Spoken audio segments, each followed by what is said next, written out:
suñu jógee foofu nag dañuy dem ci benn fait boo xamante ni marqué na Sénégal semaine bi ñu génn muy benn fait boo xamante ni dafa jëm ci wàllu trafic de passeport diplomatique trafic de passeport diplomatique boobu ñu dégg nag ci semaine bi su kenn ku dul kii di Landing Mbissane Seck ñi gën ko xam ci kilifa nag di membre Y'en a marre ñu ràññee ko bu baax ci ay xeex yoo xamante ni da ko doon xeexal askan bi ginnaaw ay jamono ci ginnaaw bi benn vidéo génnee woon ñu filmer ko à son insu ki ko filmer woon nag di Amadou Thierno Diallo nag di ami d'enfance su kilifa ñu gis leen ci seen biir oto ñuy waxtaanee wàllum passeport diplomatique maanaam bu ñu leen waroon livral ak ay visa yu ñu ko waroon defal ñu gis ci benn transaction am si kii di Amadou Thierno Diallo yëkkati ci lu toll ci $2 millions teg ko ci loxo kilifa ba noppi jox ko ay passeport ne ko dama bëgg nga wutal ma ay visa pour ñii si la ko kilifa ne léegi garaawul dinaa woo consul bi sama xarit la am na ku ma xam foofu ca ambassade ba bi vidéo boobu génnee nag après coow li bare woon na trop bi coow li bare kenn déggul kilifa waxul dara mais ba ginnaaw si bërki démbul la ñu gis ni que dik convoqué kii di kilifa dik convoqué kii di kilifa nag dafa am beneen dossier boo xamante ni dafa laaloon ci lu jëm ci faux passeport diplomatique comme loolu amoon na enquête baa ngi doon ubbi si la ñu woo kilifa bi ñu woowee kilifa nag bi ñu ko enquêté gis nañu kilifa taqeewul ak dara maanaam faux passeport yooyu nga xamante ni jàppoon nañ ci benn waaye dinañ ci ñëwaat léegi ginnaaw loolu nag enquête bi bu mu poursuivre ci biir loolu si la ñuy extraire kii di Amadou Thierno Diallo mi nga xamante ni moom moo jëli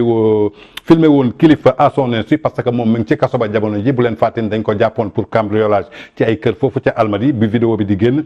ci biir confrontation bi nag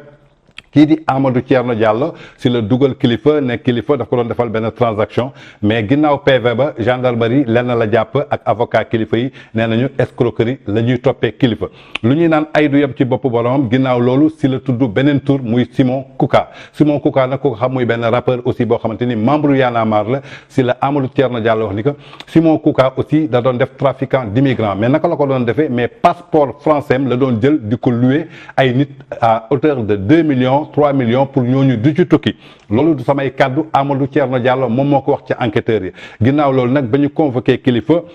kii di Simon ba mu ñëwee foofu aussi ñuy expliqué Simon tamit joxee na beneen version nee na moom dafa am benn projet boo xamante ne da ko doon def muy consommer local si la amoon problème mu xaalis si la ko caat bu Y'en a marre présenté woon kii di Amadou Thierno Diallo si la ñu xamante si la ab Amadou Thierno Diallo xaalis mais bu mu ko abbee xaalis Amadou Thierno Diallo nag laaj ko garantie si la ko ne mën naa la garantie sama këyitu kër mbaa sama passeport français comme moom day tukki di dem di ñëw si la yëkkati passeport français boobu garanti ko kii di Amadou Thierno Diallo ginnaaw loolu nag Amadou Thierno Diallo lebal ko xaalis si la nekkee ci projet mais Amadou Thierno Diallo moo tudd turu kii di Simon Kouka moo tax gendarmerie téye na kooku di Simon Kouka ak kilifa Kanta Thiat nag bàyyi nañ ko mu ñibbiwaat këram ndaxte moom présentation donc la ci defoon dafa présenté kii di Simon Kouka ak Amadou Thierno Diallo mais après la ñu seqoon ci suuf yéegu ci dara mu doonoon benn coow boo xamante ni bari na trop ci dëkk bi mais jamono ji ñuy wax ak yéen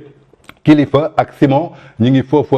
ca dik en attendant ñi leen di déférer lundi incha allah mais li ñuy toppee kilifa maanaam mooy escroquerie donc lañ koy toppee jamono ji kii di Simon aussi ñu ngi koy toppee trafiquant de migrants Kanta Thiat nag ñibbi na këram muy affaire u trafic de passeport diplomatique ak faux visa mais kilifa tamit nee na moom dafa am xaritam boo xamante ni bu mu bëggoon dimbale donc bu bëggoon yóbbu ay doomam ñu faju ji France comme am na benn xaritam bu nekk foofu ca consulat France ñu koy wax Jérémy donc ci kooku la bëggoon jaar te ginnaaw loolu comme dossier yi dafa tardé woon moom commencé woon na rembourser xaalis bi mais information bu ñu leen di indil jamono ji daal ci journal People mooy kilifa jamono ji escroquerie lañ koy toppee kii di Simon Kouka ñu ngi koy toppee trafiquant de migrants ndaxte Amadou Thierno Diallo moom moo cité turam moo tax dik convoqué leen jamono ji ñu ngi foofu ca dik en attendant lundi lañ leen déféré devant le parquet.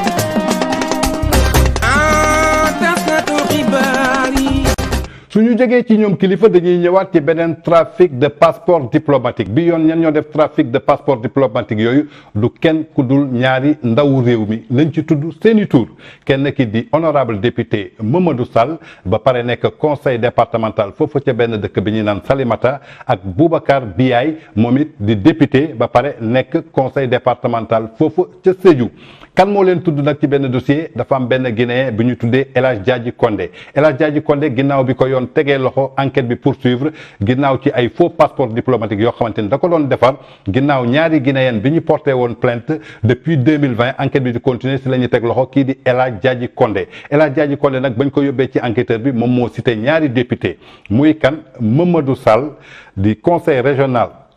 foofu ca Salémata ak Boubacar Biaye nekk conseil départemental foofu ca Sédhiou ñooñu la ci tudd nee na ñooñu la doon àndal ci liggéey bi jamono nag day waaj a tukki wala kenn xamul na mu demee ba nga xamante ni ay député toogal askan bi fii doon ay ndawu réew mi ñoom la ñuy tudd ci wàllu passeport diplomatique ba ndax ci dolli bu doon mbirum mbuxum mu doy waar trop sénégalais yi ñaawlu ko lu bore ñun nag newuñu Mamadou Sall def na newuñu Boubacar Biaye def na pour muy leer ci askan bi présomption d'innocence dañ leen koy accepter ndaxte xam ngeen député kenn du ko convoqué noonu ndaxte dañu am mbalaanu kiiraana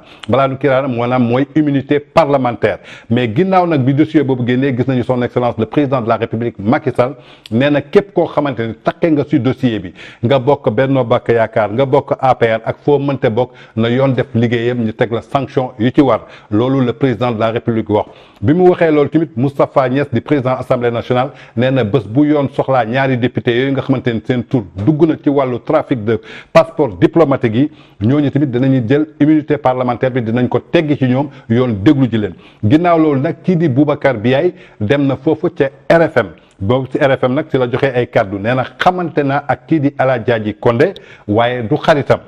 waaw nee na moom ay doomam amuñu sax ay passeport diplomatique mais nag moom photocopie passeport am mën na nekk ci kër El Hadj Diadji Condé ndaxte dig bi ñu jàppee El Hadj Diadji Condé dañ def perquisition ci biir këram ba ñu demee foofu dañ fa fekk ay documents yoo xamante ni ay turu député yooyu ñu tudd mi ngi foofu maanaam muy seen ay passeport député yi naka lañ doon liggéey ak El Hadj Diadji Condé El Hadj Diadji Condé nee na député yi kat tey soo bëggee am passeport diplomatique xam ngeen jamono ji képp kuy député su dee góor nga sa jabar day am passeport diplomatique su dee jigéen nga sa jëkkër day am passeport diplomatique léegi ñoom dañ doon créer benn faux mariage boobu ñu wutal la faux certificat de mariage léegi loolu lañ doon déposé pour ñooñu di ci am passeport diplomatique ba noppi ñu fay leen ci lu toll ci 4 millions ñenn ñi 4 millions 500 000 francs lañ doon fay suñu pare ñoom ñu séddoo seen xaalis El Hadj Diadji Condé moom moo wax loolu ci kanamu enquêteurs yi mais ba mu waxee loolu député yi tamit kii di Boubacar Biaye déglu nañ ko nag nee na moom taqewul laalewul mi ngi koy déggee ci presse bi moo ko def sous grave mais en tout cas jàppale ni que daal ñaari député la ñu tudd seen tur ci wàllu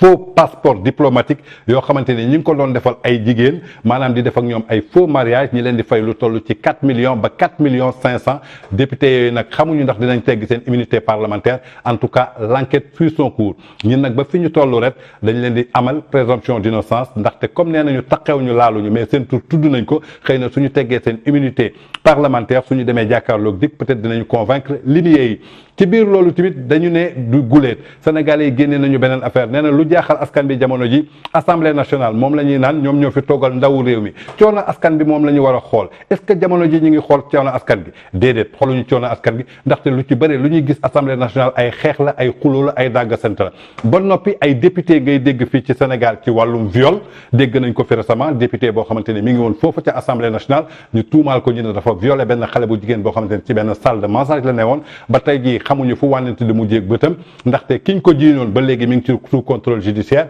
ba noppi déggoon nañ fi beneen député boo xamante ni aussi déggoon nañ ko ci wàllum faux billet ba yoon tegoon ko loxo ginnaaw ga la ñu gis mu génn xamuñu liberté conditionnelle la génne xamuñu liberté provisoire la génne xamuñu dañ ko acquitté ba léegi xamuñu dossier bi mu toll en tout cas daal jàppale ni que jamono ji assemblée nationale su dee ndaw réew mi lañ fa doon toogal mais njuuj njaaj ak escroquerie lañ fa gën a gis ndaxte gis nañ fa trafic de faux billets foofu ca assemblée nationale te député moo ko def mi ngi fii di dox soxlaam di toog ci plateau yi di wax lu ko neex gis nañ fa koo xamante ni tey aussi viol lañ ko jiiñ ba noppi ñu gisaat ñaari député ci wàllu faux passeport diplomatique question bu ñuy posé passeport diplomatique est-ce que léegi am na njëriñ bu njëkk dala doon permettre fépp foo jëm ci àdduna nga mën fa dugg maanaam da nga doon représenter Sénégal maanaam ku yor passeport diplomatique dafa mel ni tey drapeau Sénégal nga yoroon ndaxte suñu président Macky Sall tey suy voyager passeport diplomatique lay voyager dem na sax ba yenn dëkk ci Europe soo amee passeport diplomatique soo ñëwee bëgg a tukki dañ lay laaj visa Schengen est-ce que ñàkk lu ñu fayda passeport diplomatique est-ce que nañ koy joxee noonu lañ ko war a joxee est-ce que ñu koy jox ñoom ñoo ko yellool est-ce que war nañ leen ko jox wala waruñu leen ko jox ndaxte gis nañ fi sax ay fecckat yoo xamante ni jox nañ leen passeport diplomatique moom la ñu tukkee en tout cas muy benn question boo xamante ne sénégalais sénégalais yi ñu ngi koy ñaawlu ñaña toogal foofu ca ndawum pencum réew mi muy assemblée nationale war xool coono askan bi war xool liggéeyu askan gi ñoom ñooy voté loi yoo xamante ni moom la ñuy tëjee moom la ñuy sanctionné ñooñu ñoom bu jot di def ay ñaawteef di def ay yëfu bandi ndaxte suñu demee ba député ñu koy tudd ci wàllu faux passeport député ñu lay tudd ci wàllu faux billet député ñu lay tudd ci wàllu viol ban Sénégal la ñu nekk rax ci dolli ñi ngi jëm ci ay élections municipales donc alerte la pour les Sénégalais yeewu leen xam kan ngeen di tànn ak kan ngeen di fal am na ñoo xamante ni élection su jotee campagne su jotee dinañu ñëw dëkk seen nopp yi man askan bee ma ñor man lii moo ma ñor lii moo ma ñor alors que bés bu ñu leen falee ba ñu toog seen place fàttee nañu askan boobu fàttee nañu askan bii moo leen faloon dootoo leen gis dootoo leen dégg donc je crois que sénégalais yi tey war nañu am benn maturité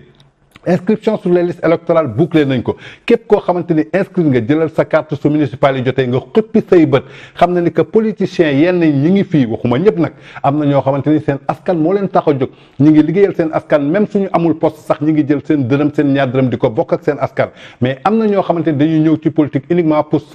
s'enrichir te politique waroo si enrichir ndaxte sa askan su la fale am nga contrat bu la lié ak sa askan donc waroo leen wor waroo weddi seen ay wax donc faites attention ci élection municipale yi ngeen xool kan ngeen di voter ndaxte coow li commencé na bare muy fee bu ñu leen indiloon ci affaire escroquerie ak trafic de faux passeport diplomatique bi nga xamante ni ñaari député lañ ci tudd muy Mamadou Sall honorable député nekk conseil départemental foofu ca Salémata ak kii di Boubacar Biaye nekk député ba noppi doon conseil départemental foofu ca Sédhiou tudd nañ leen ci wàllum faux passeport diplomatique ku leen tudd nag du